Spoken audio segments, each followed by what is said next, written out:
Hey everybody, Hobo for Craft, aka MrHobo here, and I'm actually really excited for this game that I'm about to cast. And I normally say I'm excited for a game, but this one I am more excited than usual, I guess I could say, because we are going to have a Slayer's MMA, the Red Zerg, in the top right here on Tal'Darim Altar versus MTW Dimaga, the blue Zerg, in the bottom right. Of course, MTW Dimaga is from the Ukraine, a very strong Zerg player, has been showing a lot of good results in tournaments lately. And Slayer's MMA, just a very good Korean. You guys probably know him from his first place in Columbus, pretty sick. And his recent, just like, he's been doing so well in Kodes as well. So just a really strong Korean Terran player, and I'm pretty excited because MMA is probably a little bit more of an aggressive style. He really likes drops, things of that nature. He likes to take out spawning pools and all the tech buildings of Zergs when he is dropping around. So I think it's going to be a really good game. We'll just have to wait and see. So right now we can see MMA is going to be going for that wall off. Pretty standard. All you need is this supply depot, this barracks, and another supply depot. Now it's actually not too uncommon for some Korean Terrans to go for a fast expansion wall off, which is pretty interesting. I haven't casted a game of that yet. A little disappointed. But if a Zerg were to see something like that, it can be easily punished with quick roaches, or even just containing your opponent with some speedlings. But Dimaga is actually going for a little bit more risky 16 hatch, and he's actually going all the way up to 17 drones right now. He might even kick that up to 18, which is actually not too common.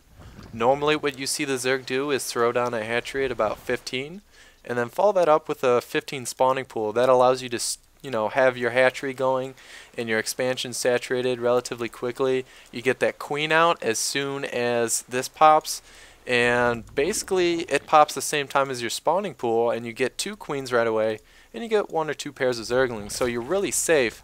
But in this case, when you delay your hatchery and your spawning pool that late, you're going to be pretty late on defense, and therefore you are going to be pretty vulnerable to any sort of attack or pressure that might come.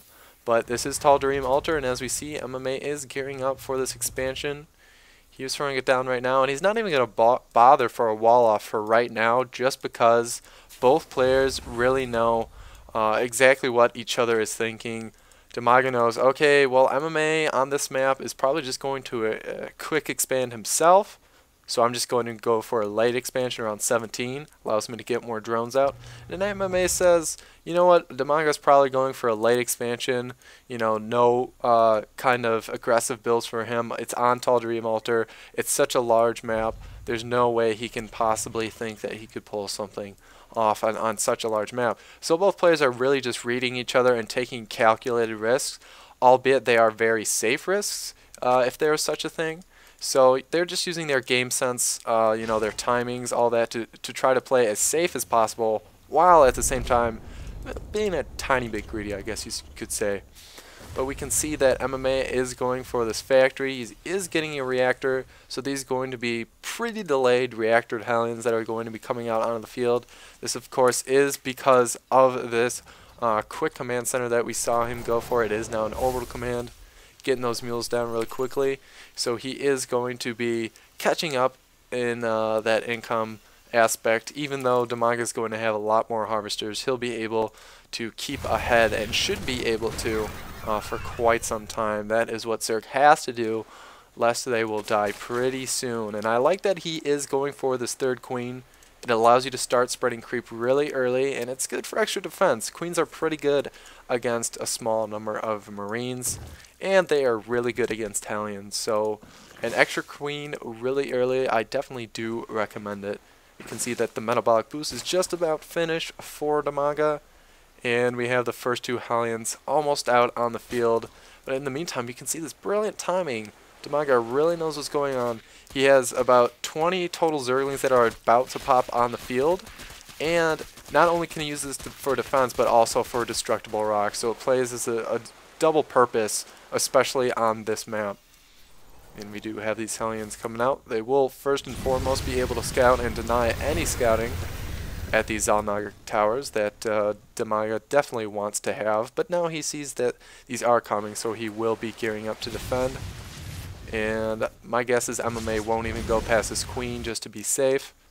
In the meantime, we have a macro hatch. Definitely love this idea. The only thing, I like to try to put it a little further out so it'll connect my bases with creep. Not really a big thing. But notice that when he does throw down this macro hatch, that's when he throws down his extractors. As soon as he's just about fully saturated on his minerals, he'll start expanding to his extractors, which just happens to be the same time he throws down his hatchery. So it's all very calculated. These are things that are great to look for when you're trying build timings of your own and you're trying to do some replay analysis. But in the meantime, we have got a lot of production up on the field now for MMA. He has another barracks, make that 2 more barracks. One does have that reactor we once saw, and we do have this tech lab as well. He's already almost having stim out, and we're going to get a reactor on the starport, definitely for 2 medevacs. Like I said, he really likes that drop play, and it really shows in his play.